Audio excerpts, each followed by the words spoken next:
enjoy it. So it's not Mvula, it's Queen Karula, and a big thanks to Scotty who found her. So she did exactly what we thought. There still are male tracks in the drainage line below Buffalo's Hook, so he could still be, Mvula could still be around, but she's come to these little puddles from the rain, and she's come to have a drink here, and she's hot. It's possible she might have a kill in a tree close by. And she's just moved to come have a drink.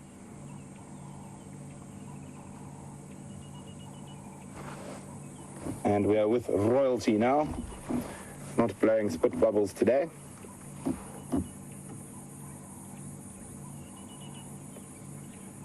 And she's looking very, very content, nice big belly.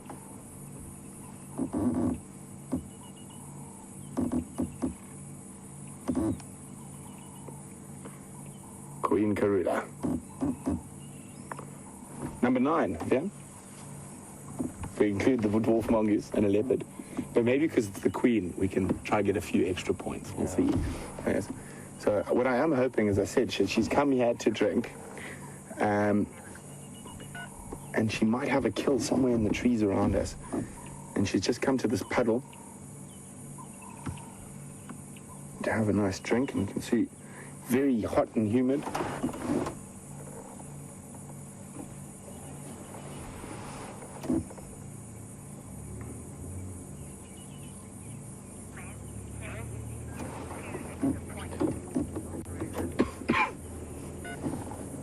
Well, a big thank you to James. He says I can get 2 extra points because it's Karula.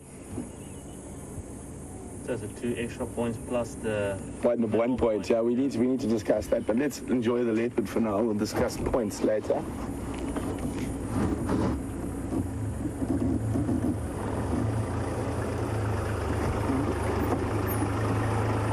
So, as I said, it looks like she's very well fed.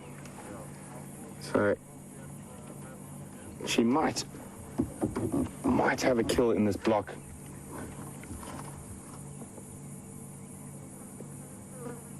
And we've been convinced she's been around, but she's been avoiding us, and it's so difficult to see tracks at the moment.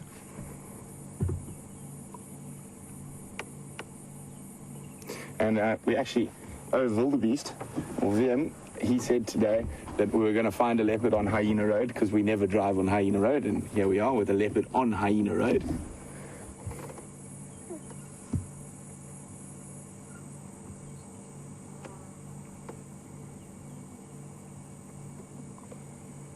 So if we do have any new viewers, if you look carefully between her forehead, there's a very distinct sort of spot pattern that almost spells the word wow. One of the identifying features of this particular leopard. She's the dominant female on Juma, and there you can see that fat belly. Not too fat, but definitely well fed. Oh. And she's got one of the largest leopard territories in the Sabi Sands. And one of the reasons for that is up in the northern sections, there's no permanent rivers.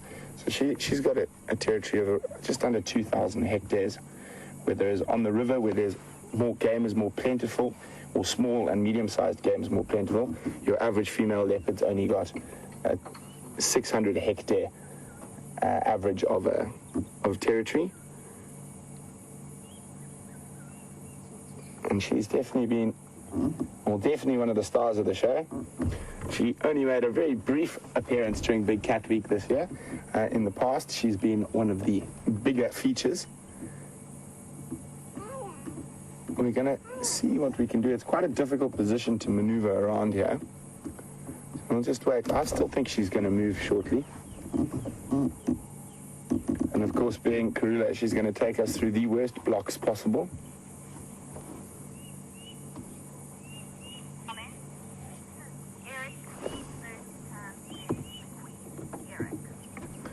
Well, I'm very excited for Eric. It's his first time seeing the Queen. And Eric, welcome to Safari Live. Great to have you on the back of the vehicle with us. So a big congratulations on your first viewing of the Queen of Juma. Looking a little bit more dignified than she was a couple of mornings ago when she was having a territorial dispute with her daughter.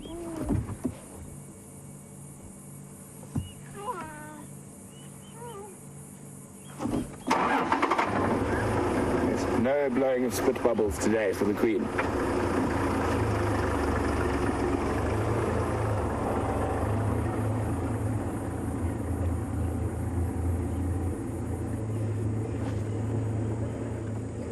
So let's try see. I don't want to drive too close and disturb her. So what we'll do is we're going to go on a loop. The loop around and get round so we can see her pretty face. But we can't go through. Well, maybe we can. Do you think we're going to sneak between the mud puddles here in front of us?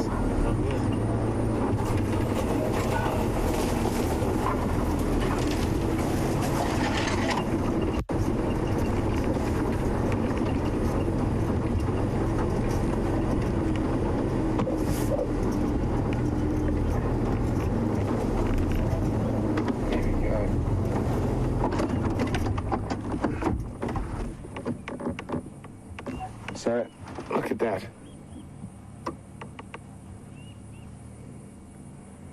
Very hot.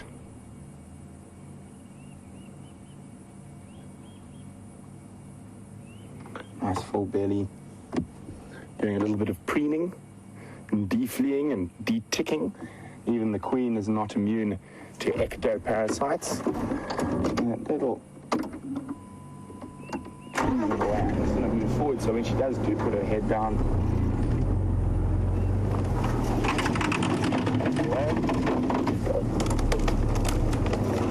how's that film?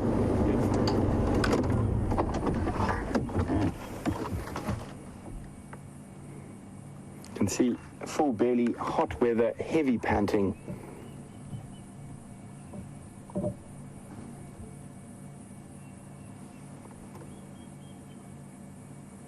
And VM's going on leave in a few days, and he was worried he wasn't going to see a leopard before he left.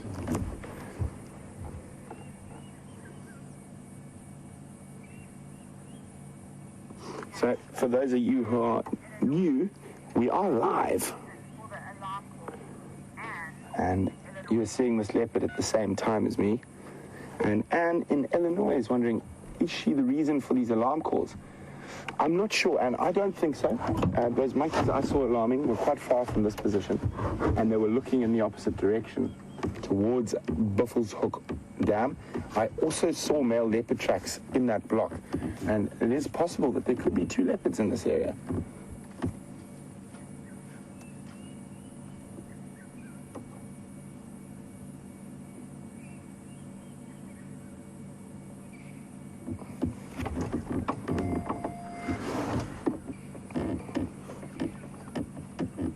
Now, sometimes you'll see little bits of blood after you see a leopard doing this, and that's only the ticks that she's popping.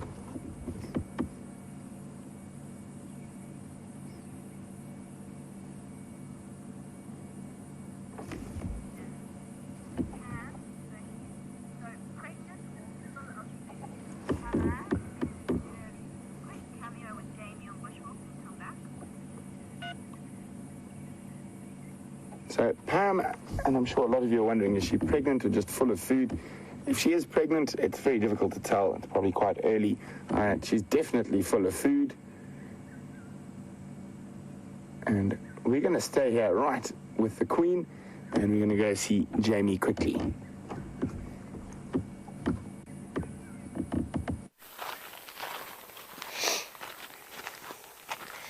It's starting to get a little bit darker now, and Brian and myself have started to head for home.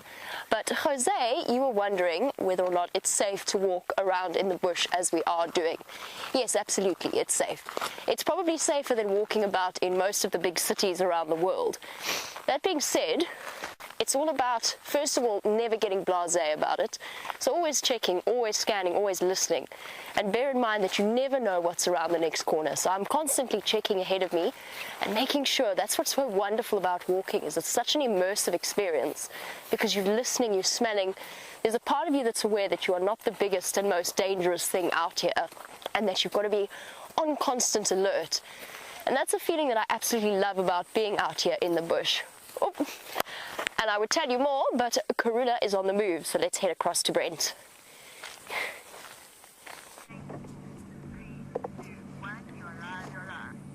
So, as I said, I thought she might get on the move. She was literally 30 centimeters from me as she came past the vehicle. And there were some baby impala around here earlier. Maybe that's what she's full on. And leopards do love a baby impala.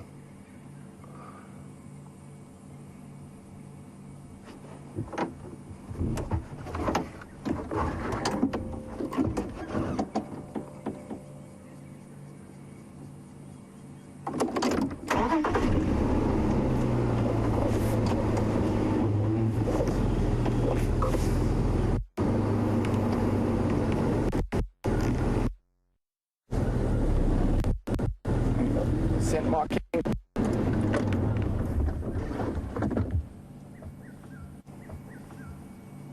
Oh, what's she here? She's heard something. She's off. I thought whatever it is that took off, so did she.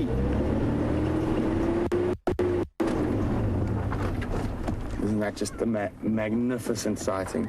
A very typical alert leopard pose.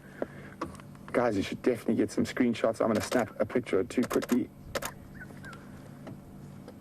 And that beautiful late afternoon light.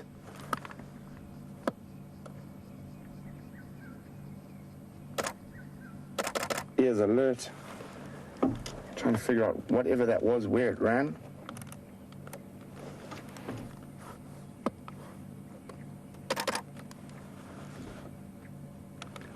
I just love the body shape of it. Of this big cat.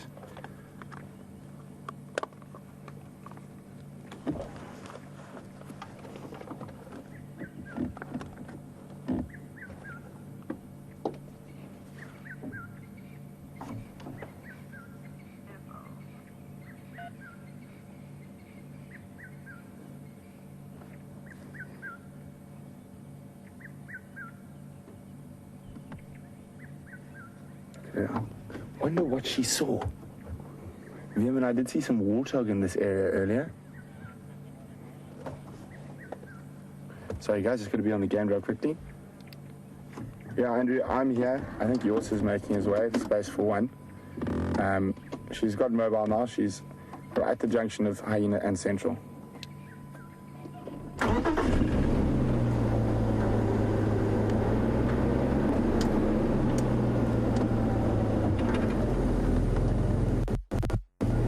As far as I know, there should be space for you to make your way straight out.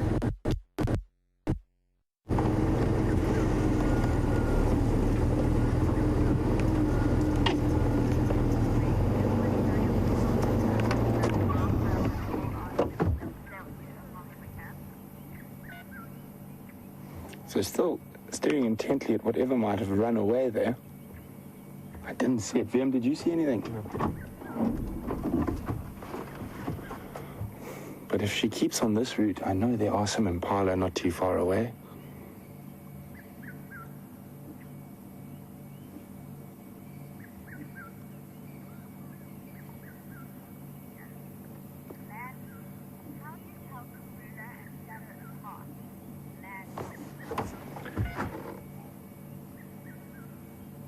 So we're chatting about how to define leopards, how to distinguish them. And Mandy's asking, how do you tell Karula and Shadow apart?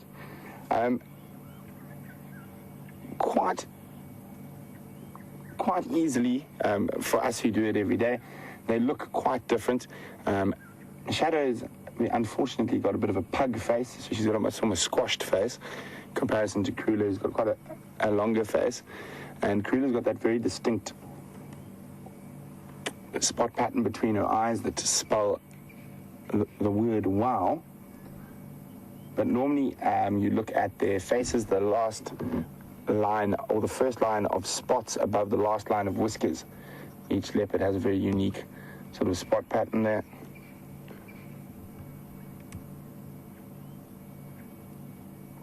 What's she doing, Karula? She's smelling the bush. I wonder if Mvula might have scent marked on it.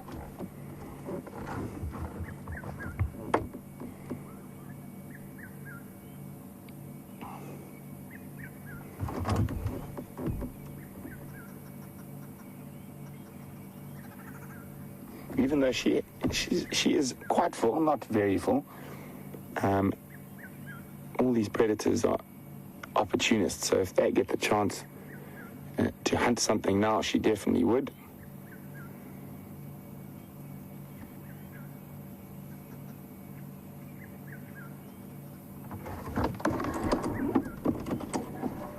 Probably going to center mark on that stump there. No, proved me wrong, Queen. Ah, no, she did. Ah, thank goodness.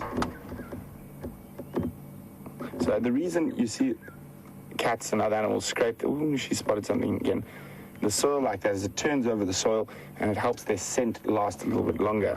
And for those of you who might not have been watching Safari Live for that long, can you believe a leopard scent mark smells like buttered popcorn? So it's like going to the movies for us as we follow leopard scent marking, constant wafts of buttered popcorn to confuse the senses.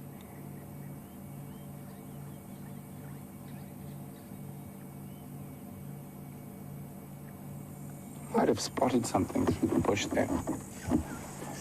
Sorry guys, it's going to be on the game drive for a second. Standing by.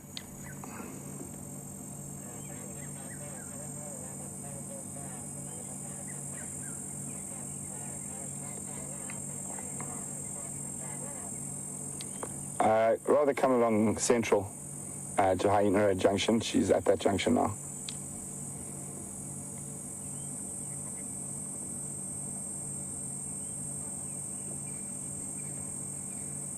She's listening intently.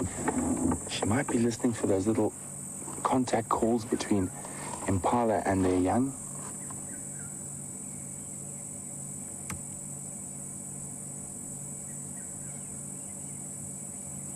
Incredibly beautiful animal.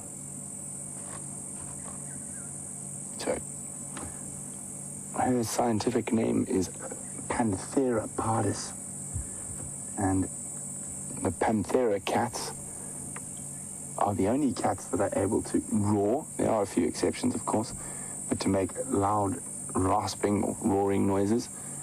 And in Africa, we only have lion and leopard, but the other two really big cats are jaguar and tiger. And the way they're able to make those noises is they've got a very special little bone in their voice box called the hyoid apparatus, or the hyoid bone. And in most small cats, it is solid, and so they aren't able, it's a solid little bone, but in the big cats, it's almost like cartilage, it's elastic. And when they push air through it, it vibrates, and that's what causes their calls.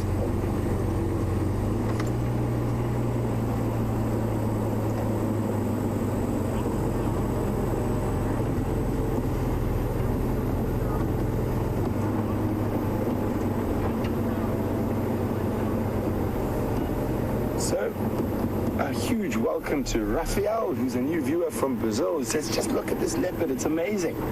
Well, Raphael, I hope to visit your big cats one day and go see some jaguars in the Amazon. But Raphael was wondering, how old is this leopard? She is 11 years old, Raphael. And she'll be turning 12 next year. Probably closer to 12 than 11 now. So, still the dominant female in this area, and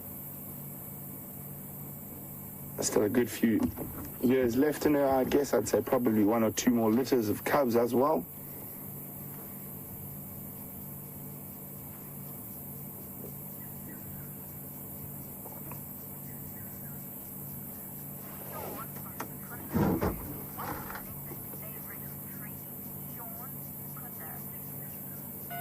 So we've got a question from Sean in Secunda, who's asking, what is a leopard's favorite tree?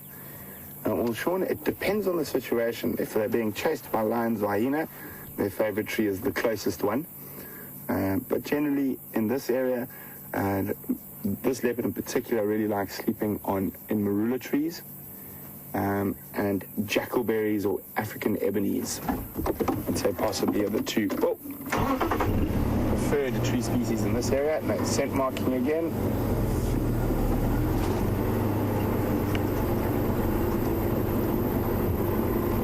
I'm just going to have to shoot around to get on the road, and she's cutting corners.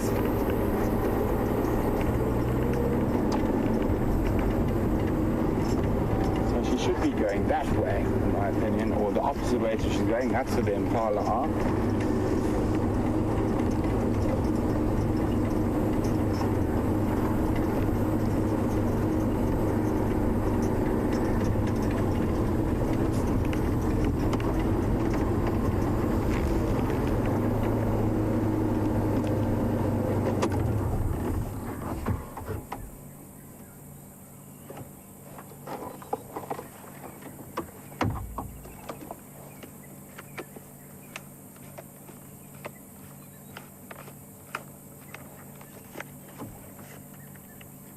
Leopards quite often do that when they get to a branch, anywhere they can, a fallen branch, anywhere they can raise their height even a tiny bit, just to have a look what's ahead. Now, a very interesting thing we don't realize, because we often sitting in the vehicles, or even when we walk, we're quite tall. But for those of you who ever do visit the bush, to make you realize why sometimes leopards and lions and things don't see the animals that are so blatantly obvious to us, is go down to a leopard's height and literally grass and everything's in your eyes. So it is amazing how effective they are at spotting animals from their height. And Queen, true to form, is walking straight to us. She's probably about 5 foot from us now.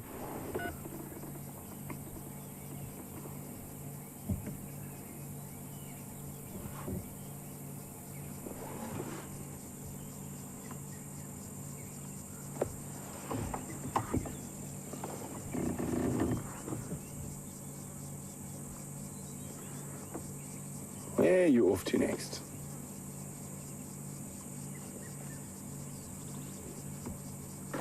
Okay. Let me just be on the game dial radio for a second. Actually, I'm not going to call it in until she actually goes down the road. Otherwise, she'll make me look silly. She'll just walk, scent mark, then get back on the next road. Oh, can you hear that? Listen.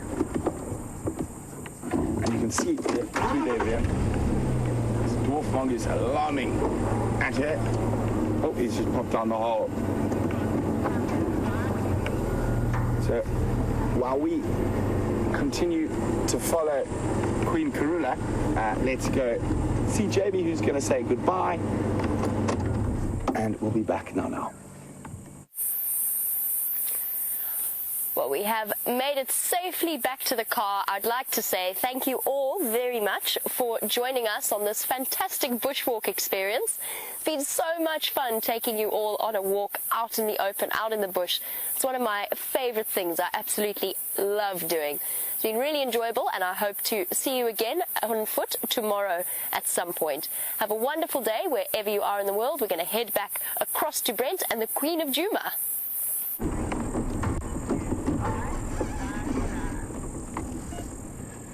So she has decided to go down Vulture's Nest Road. I'm just going to call it on the radio quickly.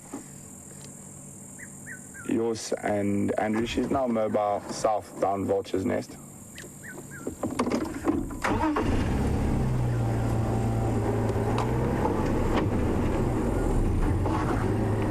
Isn't that wonderful? Setting sun. The Queen of Djuma. Doesn't get much better than this on SafariLIVE. I'm even willing to let James win the competition. Shame, he needs to win things sometimes. And we've got a sunset and a leopard. I'll take that any day. So in actual fact, we've already won. Hey, Vim. Hippo.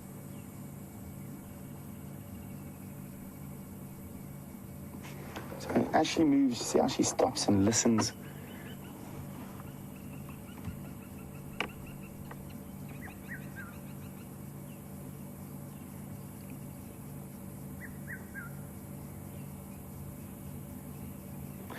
Incredibly still evening. There's literally not a breath of wind.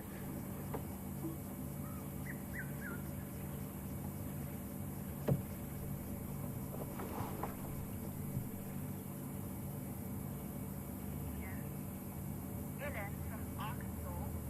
Which of Karula's offspring will likely inherit or take over her territory when she passes away? Ellen, Arkansas. So, although Karula's probably going to be around for a couple of years yet, Ellen, who's in Arkansas, is wondering which of Karula's offspring is likely to take over her territory when and if she passes away. I think more than likely she'll give pieces of her territory to if she has any more female cubs, but there is a possibility if she doesn't. Shadow is probably the closest of her offspring to this area. Tundi maybe might take some areas, but I don't think so. I think it's more than likely going to be Shadow.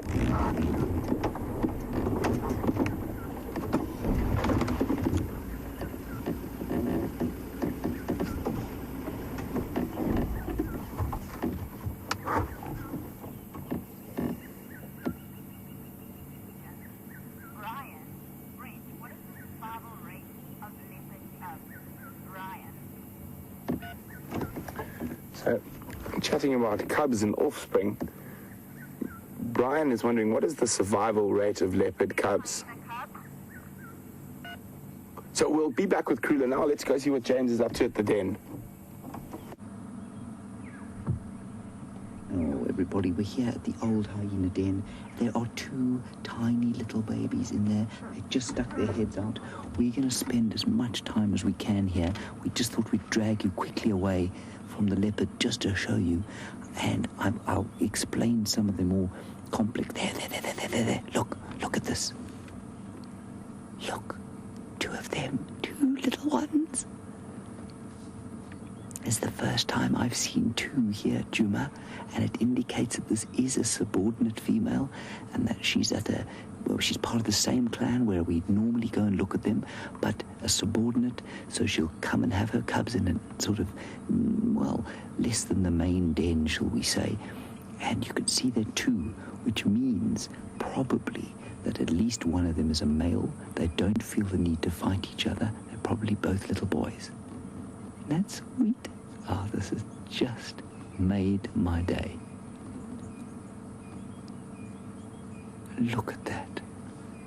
Tiny things. They can't be more. I don't think they can be more than a week old. I was here a week ago looking into that hole on foot. There was no activity around this den. There were no tracks.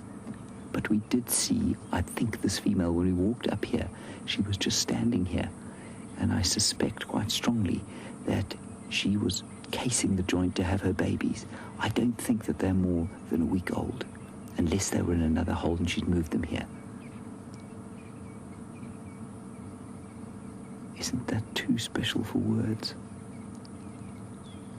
Look.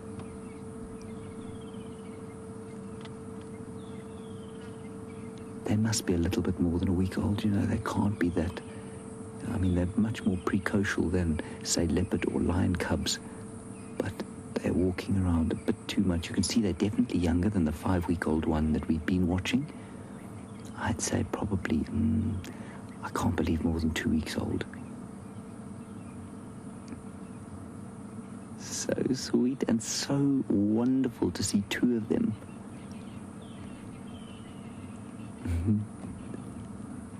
So the reason she won't give birth in the main den, where the sort of more dominant females are, is because any food that's brought back to that den will be monopolized by higher-ranking females.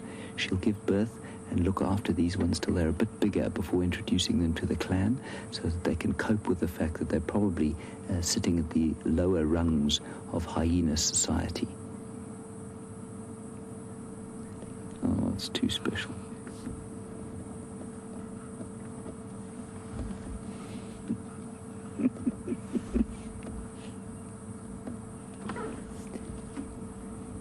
Seem much younger than that other one. Just not quite as solidly built, so probably also an indicator that they're males, I'm guessing here. But remember that if there were two females, it's highly likely that one would have killed the other, although it does seem to be a lower ranking female, so maybe that wouldn't have been the case.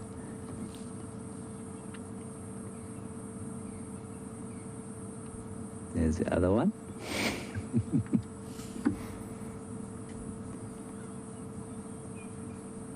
Just a perfect little spot for them to be. They've lost some shade. They used to have some lovely shade over this mound, but an elephant has pushed over the main shade tree. I don't know if you can hear them. They're making little grunting noises.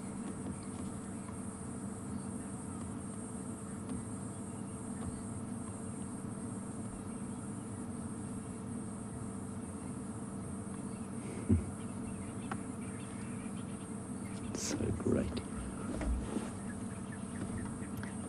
I wonder if Brent's going to give me 2 points for these ones. Probably deserves, don't you think, Andrew? I'm smelling the air. New scent. I think we're probably the second people that they've seen. I know somebody came in here earlier. Didn't mention the cubs, but just said it was active.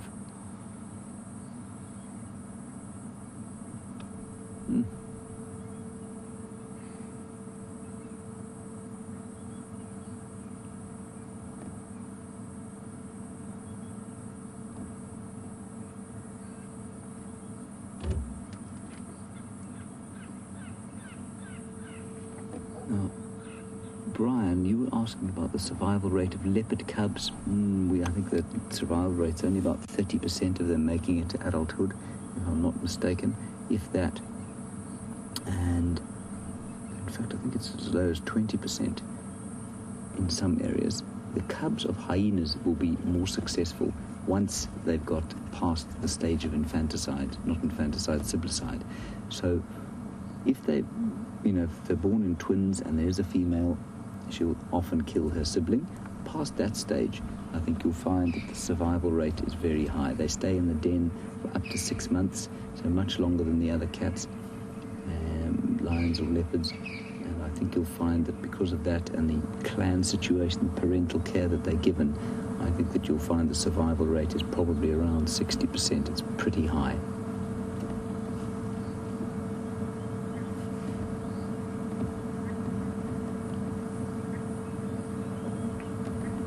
Sandra, you say this has made your day. Sandra, it's made my day too. I can't believe it. When I saw, the reason we didn't come across earlier was I saw them and I became too excited and I let out a sort of a shout of joy, and they of course disappeared back into their hole. That's why I'm trying desperately to keep my voice under control as I talk to you now. You can see they're much more nervous than the other little one that we've got at the other den. That's just because they're more little and they have much less experience of vehicles. And also, of course, they're born to a lower-ranking female. They will assume her status and will be able to do nothing about that status. It's such a fascinating social structure. Unique in the mammal kingdom. Not that the mammals are a kingdom, in the mammal class, I mean.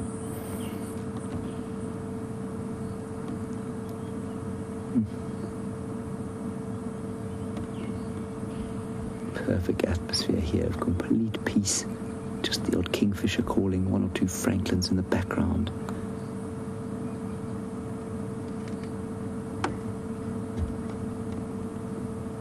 Otherwise, all is just lovely, cooling silence. It's still very hot, but it is starting to cool down nicely. And they're playing.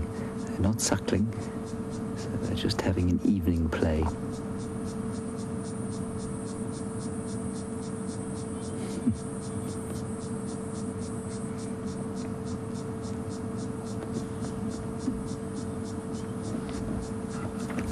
What a stroke of luck this has been.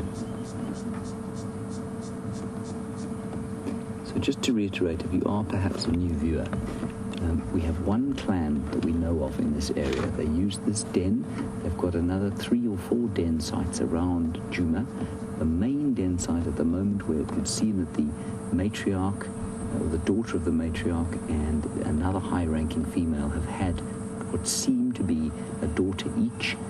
One of them is 6 months old now, the other is about 5 weeks old, and they're kind of at the top class establishment, the Buckingham Palace of hyena dens in the other area, so they're the kind of royalty. And this hyena, as you can see probably from her face, has copped a couple of beatings. She's been they fight a lot over food, do hyenas, so they do have an enormous amount of competition amongst the clan. She is in the slightly less than salubrious state here, and she's just raising her little babies on their own for a while before they join the rest of the clan.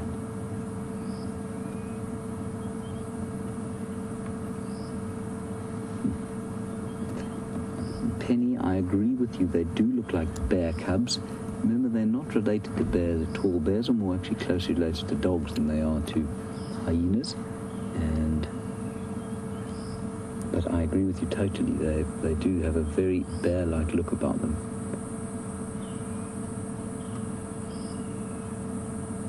Yeah, they've gone back inside now.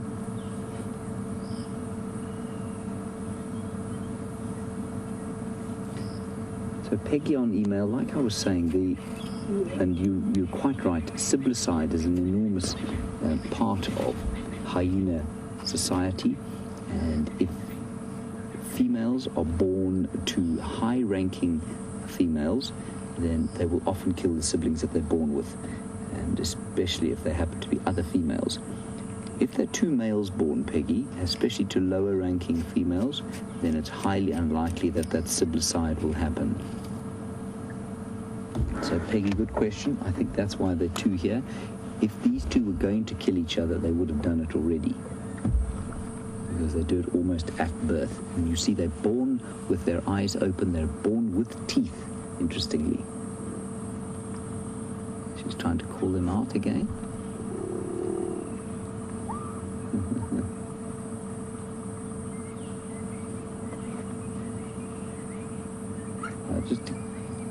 They're calling.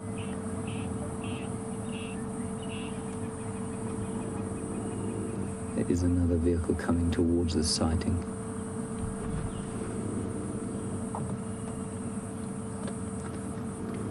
Can you hear her calling there?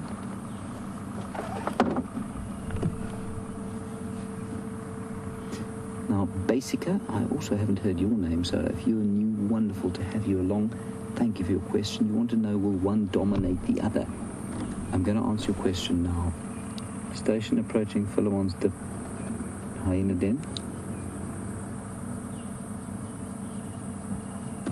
I just don't want anybody to come driving in here at great speed. That's okay. Basically, you want to know if one will dominate the other? No, you see, they're born to the same mother, which means they'll both inherit her status. She's low-ranking. I imagine there'll be a slight difference, especially if one's female. If one's female, she will dominate her brother. But if they're both male, look at that. If they're both male, then they'll share the status.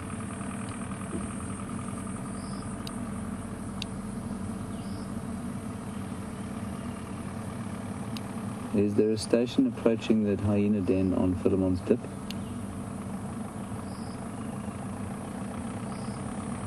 Look at that, she's moving. Look at that, she's moving here. Station approaching Philemon's Dip hyena den. Come in. This is fascinating.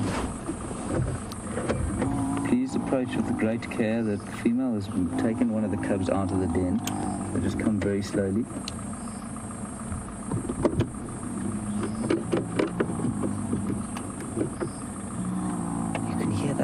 What's going on here? She's going to move the cub to another den, maybe?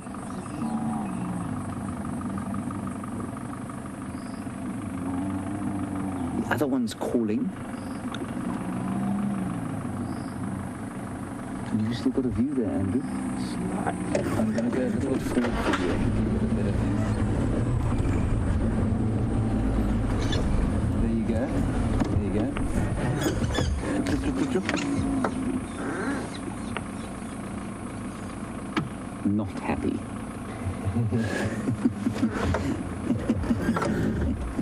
Wonderful stuff.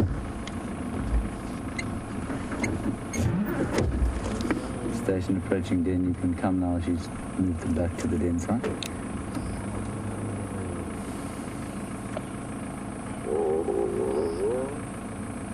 This is so special, everybody. I've never seen that before. I don't know what on earth she was doing.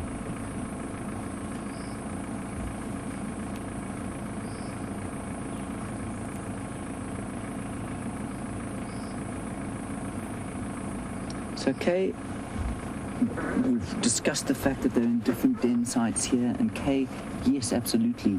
Well, no, sorry, I'm talking nonsense. They won't. You want to know, will other clan members come and visit this den site? I think lower ranking ones like this female might, but I don't think you'll find that the matriarch and higher ranking females would.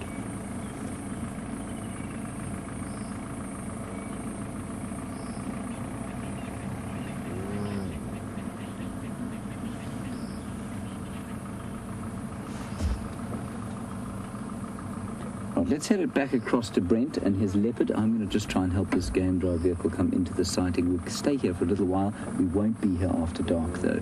So if we have seen them for the last time, what a treat it's been. So enjoy the leopard with Brent, and we'll see you just now.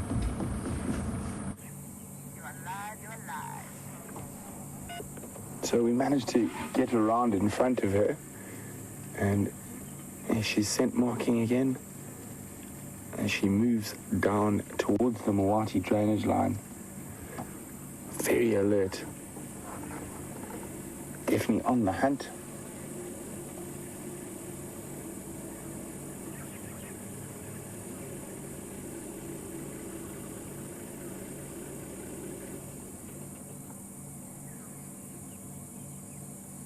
Evening ablutions.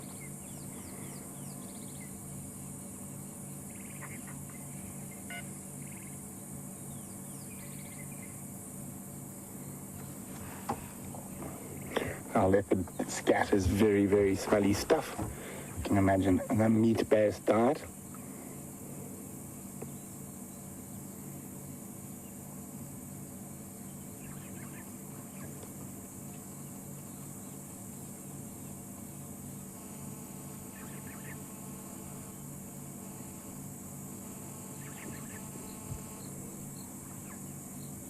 I love it when they do that, when they look up the trees just to make sure nothing's up there.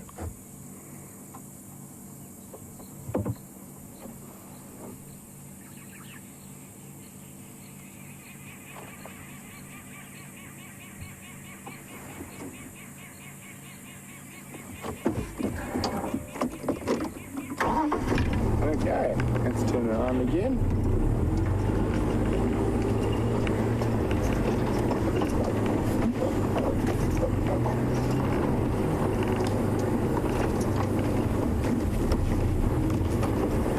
Sneaky maneuver there, cutting around through the bush in the corner so we can get her coming towards us. So what we'll do now is we'll keep swapping turns who gets to stay in front with her, because the bush is really thick on either side.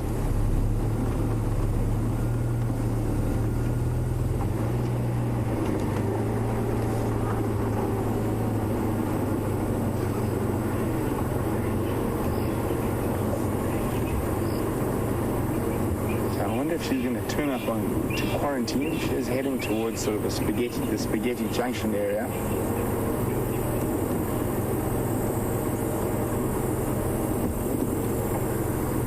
There could be some impala around there as well.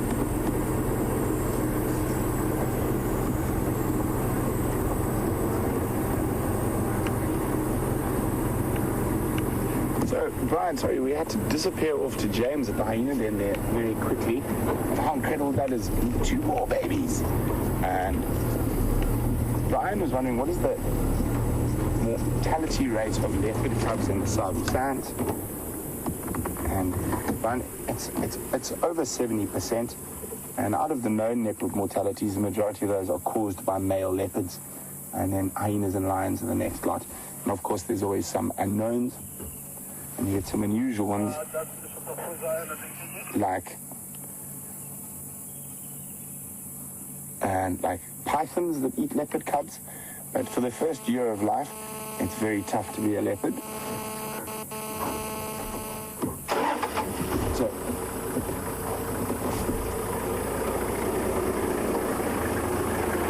and it just left. You also going up ahead there. There's Andrew. Andrew's on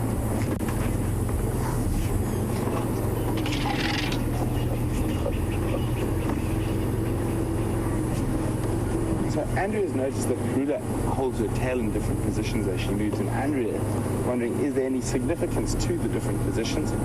And yes, there is.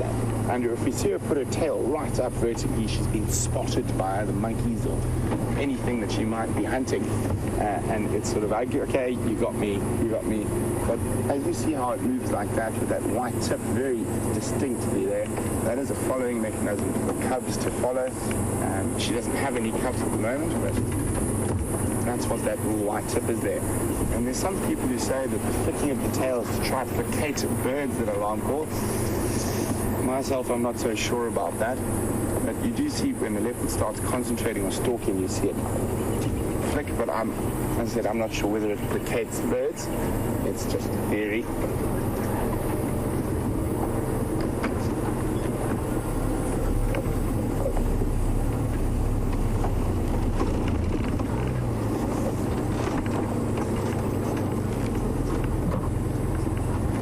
Oh, she's choosing the same route as me.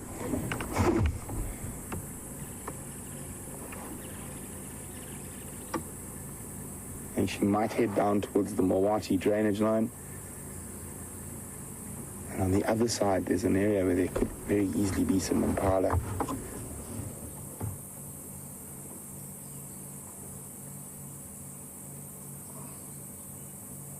So you can see those bigger trees in the distance. That's where that little drainage line or riverbed is.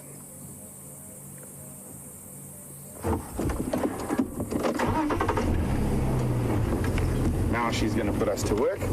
She's been very nice driving down the roads.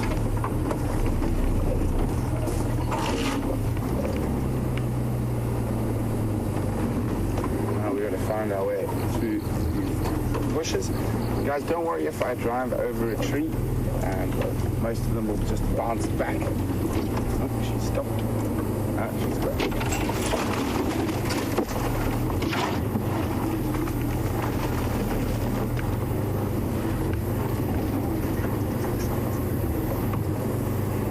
Elephants often do a lot more tree wrecking than we do.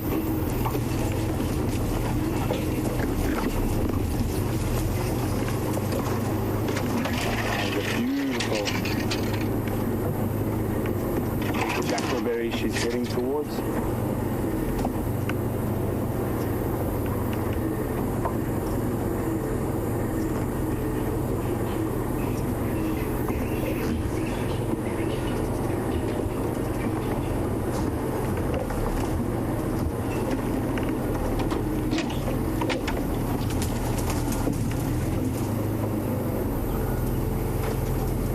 Shot here.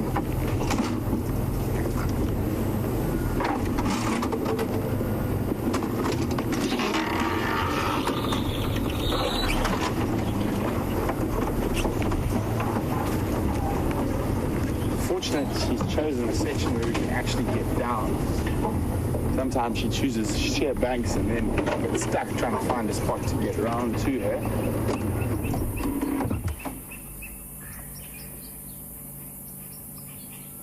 See, there you go, there's that little tail movement, and she sort of stops to listen and concentrate.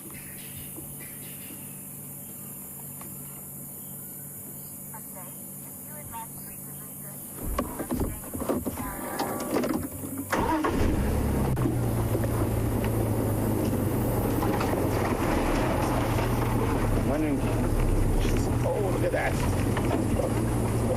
Scent marking again. Oh, she's just rubbing her head against the tree. And she's going to pop down into the drainage line, so let's do the same.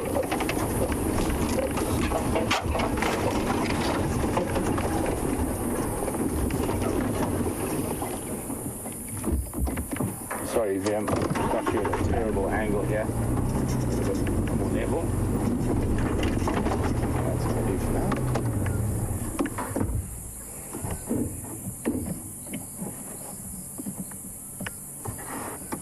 I think she might head straight across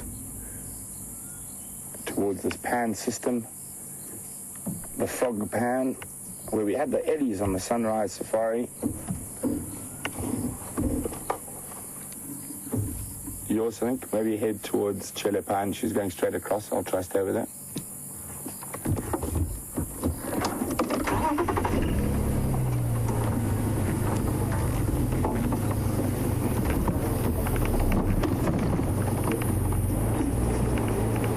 on, Vim.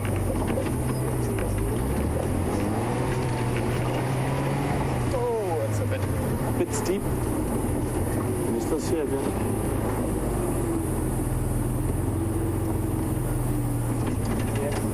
Yeah.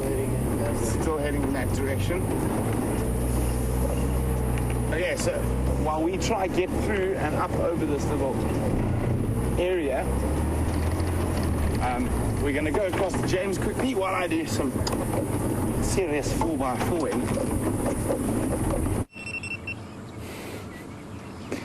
Number 12, everybody. Peter in his pan. Although Brent has the leopard, we are still collecting score. So wonderful sighting that you're having of Karula there. We'll sit with Peter for a little bit and just look at his incredible physique as he lies there. They do say that when you can see a hippo's backbone, they probably are starting to lose condition. I don't think he's in too bad a way, though, so I think he's actually going to be all right. That was my head, in a way, not some defect of Peter's. We left those hyenas. They'd gone back into the den, and it just was getting a bit dark. They're very little, so we don't want to spend time with them in the darkness. I would rather let them just get used to life in peace completely.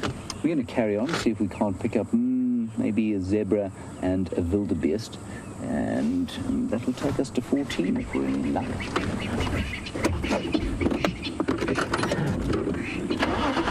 Now, Diane, quite interesting question you've asked here about the hyena cubs. Remember, hyenas have cubs, not pups, and hyenas, you want to know if the mother would leave them ever. Would she leave them to go off and hunt?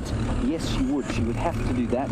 And they actually construct themselves the most remarkable things, making horrible buzzing noise. Andrew? There's a cicada stuck somewhere. Oh well, we'll find it just now. Never mind, I'll just drive it quicker. Yeah, that's much better. Diane, they construct themselves a shelf underneath that hole there. They're very, very safe from anything other than a hyena-sized predator. And there's nothing a hyena-sized predator that's going to try and take them on. I suppose a python might. A python is probably the greatest danger that they have this time of year, being that size. And they might threaten them in the den there, but otherwise it'd be pretty safe.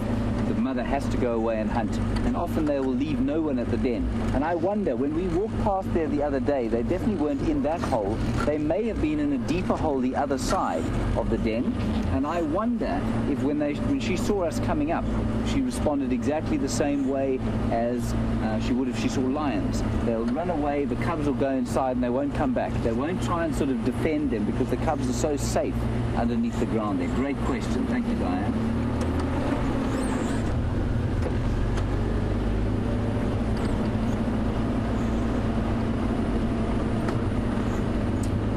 Interesting idea from Sean here in Secunda.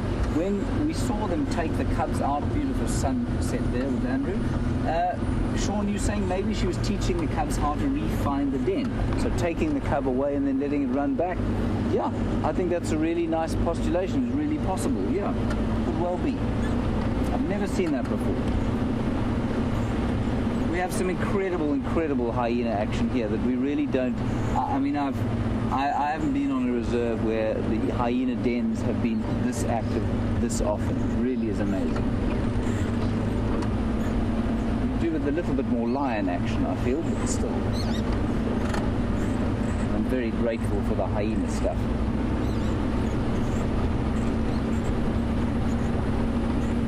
So driving across quarantine, hoping to catch one or two more mammals in our little quest to beat Brent. Pretty safe on that score, although those may be famous last words, of course. Maybe a scrub hare, perhaps a white-tailed mongoose.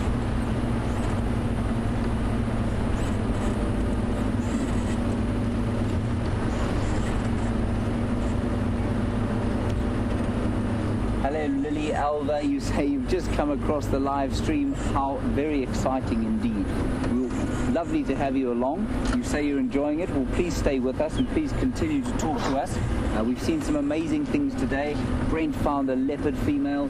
Well, actually, Scott found it, I think, in conjunction with Brent. great teamwork going on there. We had those hyenas just now, little cubs. We've had a mammal competition. I've seen 12 species now. Brent is on 8 plus the one that we gave him extra for finding the leopard. So it's just been the most wonderful afternoon.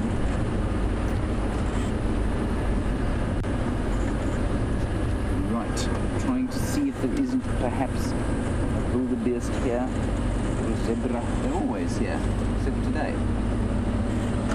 Andy? Very surprising indeed. And no waterbuck. They're not on our list. Or giraffe. Oh, this is a wonderful evening. It really is just beautiful.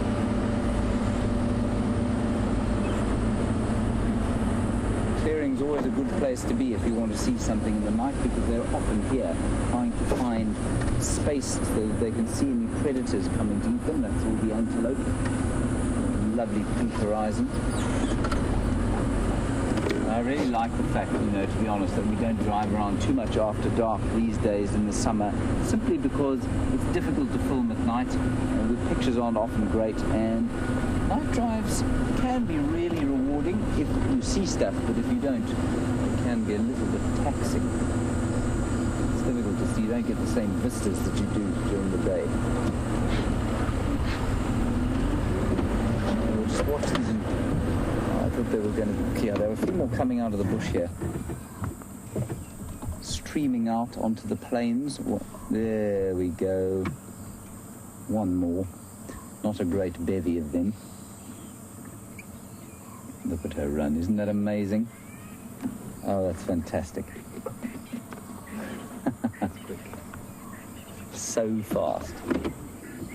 There they go. There's a ram chasing them around there. It's getting a bit dark now to see properly. Oh, yeah, they come. I'm not sure why he should be chasing them, I must say. Let me just go back a bit. There's a view of them.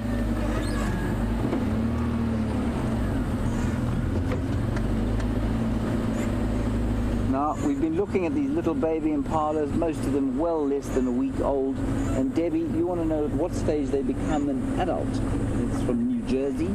Debbie, good question. About 2.5 years old. So the females are able to breed in their kind of second winter. So 2.5 they'll be able to breed. The males are capable of breeding then, but whether they'll be sufficiently large to fight for mating opportunities by that stage, I don't think so. Probably only around 4 years old.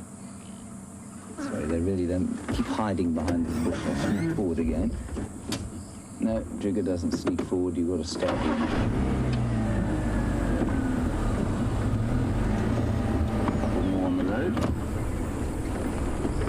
There we go.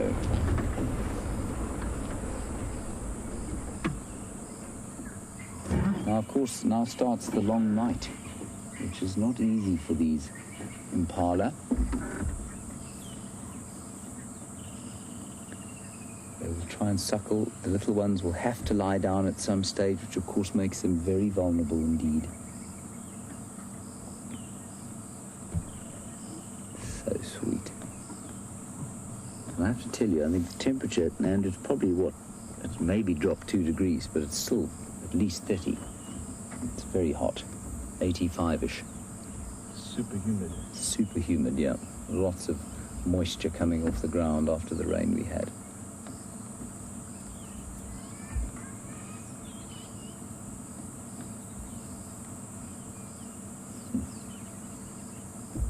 Little peaceful nursery herd there. They'll do some grazing. They will do a lot of watching, though, tonight. I don't think there's much of a moon at the moment. When I look at the western horizon, I can't see any moon. We've had quite a few cloudy nights, so I actually have no idea what phase of the moon we're in. So if anyone can tell me that would be great.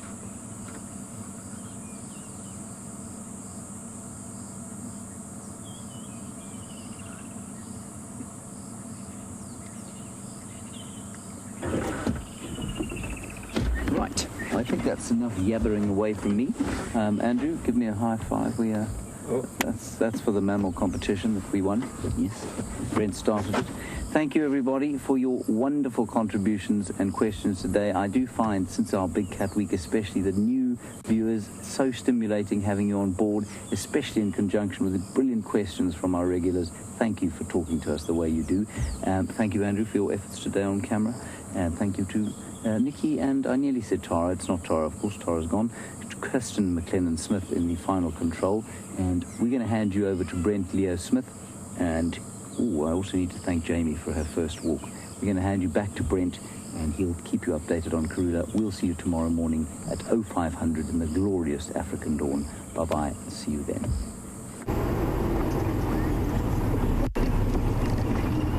So the Queen managed to give us a slip. We just went to check if she disappeared through this way, and I hear Commander Bond, or James Henry, has been celebrating his Apollo victory. We didn't play for 2 hours. We looked for leopards. So it's fine. I concede James has won, but Liam and I are winning at life.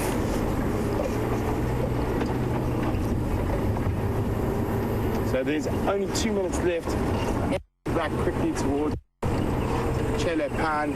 She might pop out there, and unfortunately that area she went through, we just couldn't get the vehicle through, but she is heading in the right direction towards quarantine, so general direction. So who knows, hopefully we can find her on Sunrise Safari, fat and full and in the middle of quarantine.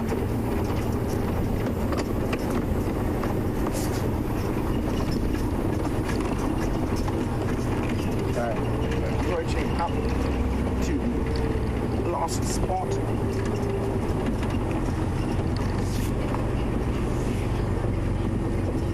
So lastly, we saw a Gallagher out during the day on the Sunrise Safari, and James Richard is wondering, do elephants, do leopards ever hunt Gallagers? James, they will. They're opportunists. They'll hunt anything. If they find a Gallagher on the ground or in a spot where they think they can grab it. This is the area where we lost her, going through this very thick bush.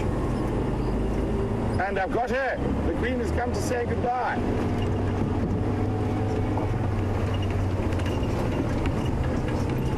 There we go. Sorry, guys. How firm yours? There we go. She's popped out. There are some impala and inyala in this area.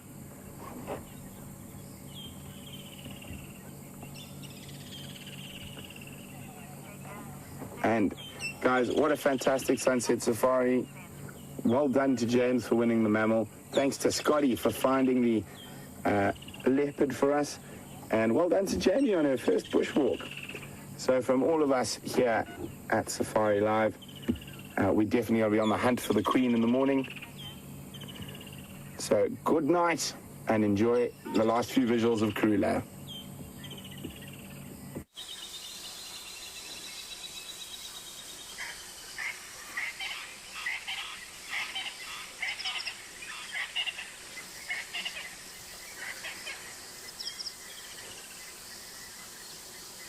And she just spotted Nyala. She's burst off into the bush.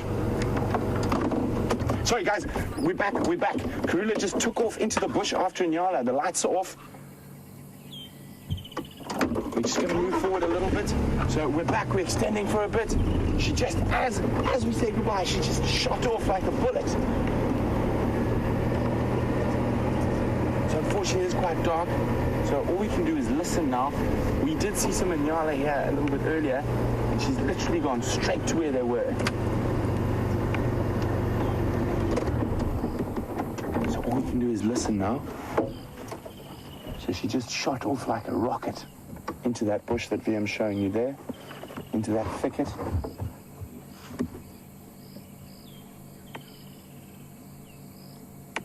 And we're waiting to hear. And then VM is, we forgive us the grain, he's pumped the ISO all the way up to get the last bit of light.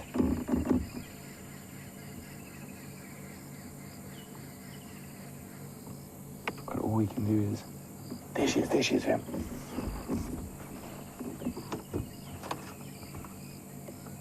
Look at that spider crawling in between us and her.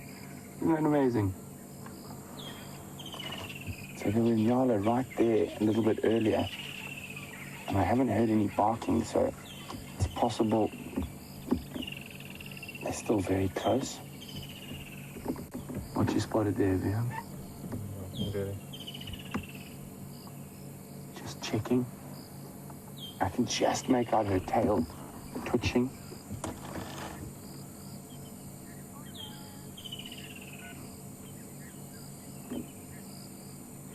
I wonder if she can take off after something like a scrub hare. And look at that spider. Busy, busy, busy. It looks like either a bird dropping spider or a bark spider. And they only make their nets, webs at night. Just going to move forward a little bit.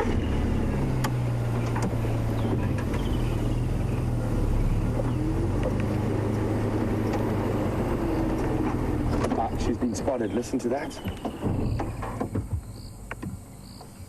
You can hear that deep Nyala bark.